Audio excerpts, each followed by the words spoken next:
Recoucou, c'est de nouveau Anya. C'est pour expliquer maintenant comment appliquer l'argile, enfin le cataplasme que vous avez fabriqué sur la zone de douleur ou sur la zone infectée.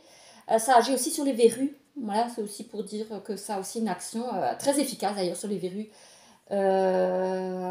Parce qu'il y a un cas qui a eu une verrue au pied et en fait qui s'est agrandi et le médecin a tout essayé, n'arrive pas et là avec le cataplasme c'est en train de partir, donc je suis contente.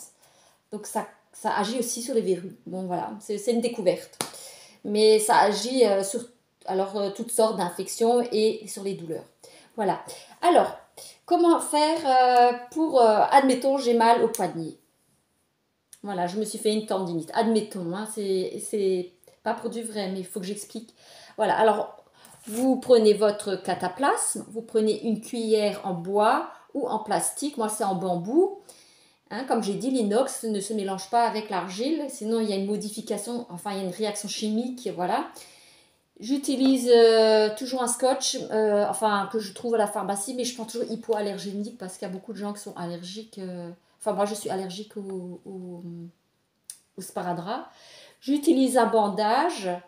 Alors moi j'achète un bandage qui est lavable, hein, vous pouvez le faire prescrire par votre médecin et vous en prenez 4 par exemple, ça suffit parce qu'il ne s'agit pas de le laver après chaque utilisation, sauf si c'est sale, hein, si maintenant il y a du pus qui a traversé jusque, voilà, si c'est pour une infection et que c'est devenu sale, vous le lavez, mais s'il n'est pas sale, vous ne le lavez pas après chaque utilisation, hein.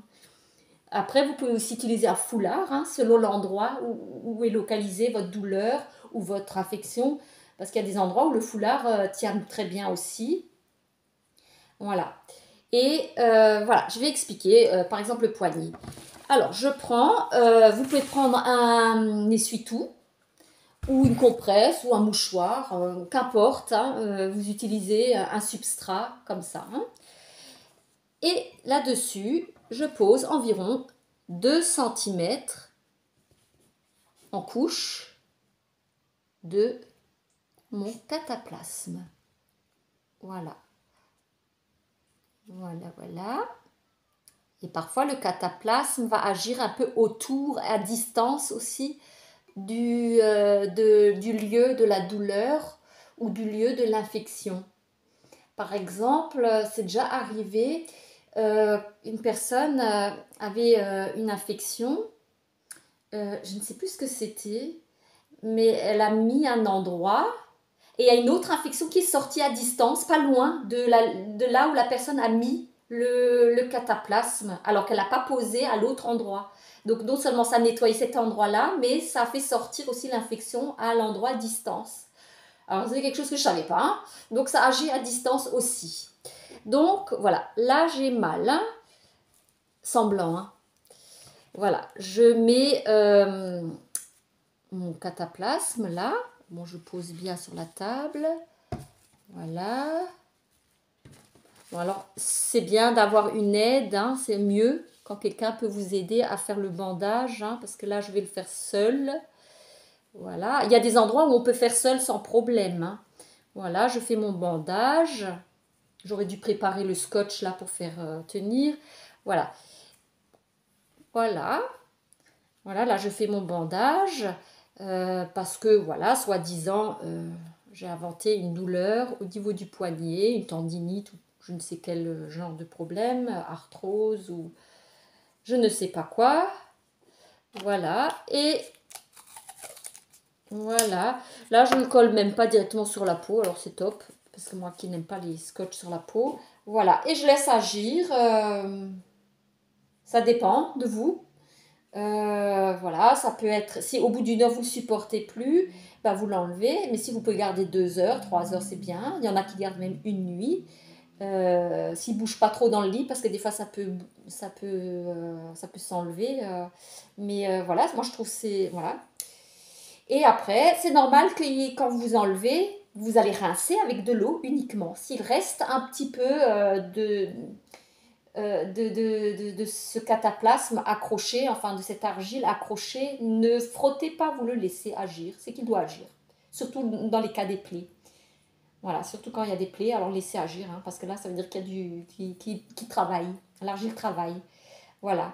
Et donc, après, quand vous l'enlevez, vous le rincez donc à l'eau, comme j'ai dit. Et il se peut que parfois autour, ça soit un tout petit peu rouge. C'est normal parce qu'il y a une réaction. Parce que l'argile travaille. Il joue son rôle. Voilà. Alors, donc voilà, c'est aussi simple que ça. Si vous avez mal à la tête, vous pouvez poser alors sur un essuie-tout ou je ne sais pas si vous avez des compresses ou n'importe, ou si vous avez rien de tout ça, alors prenez un grand mouchoir et vous pouvez appliquer sur 2 centimètres sur le front. Alors pour les femmes, hein, vous faites une queue de cheval ou les hommes aux longs cheveux, hein, faites une queue de cheval pour pas en mettre sur les cheveux, mais c'est pas grave, ça s'enlève très facilement, hein, ça ne tâche pas, hein, ça s'enlève facilement des cheveux, ça s'enlève facilement sur les vêtements. Et vous appliquez donc ça sur votre sopalin ou sur, je ne sais pas ce que vous utilisez, vous le posez sur le front et vous pouvez même mettre un foulard autour de votre front. Vous n'êtes même pas obligé d'utiliser euh, le bandage, hein.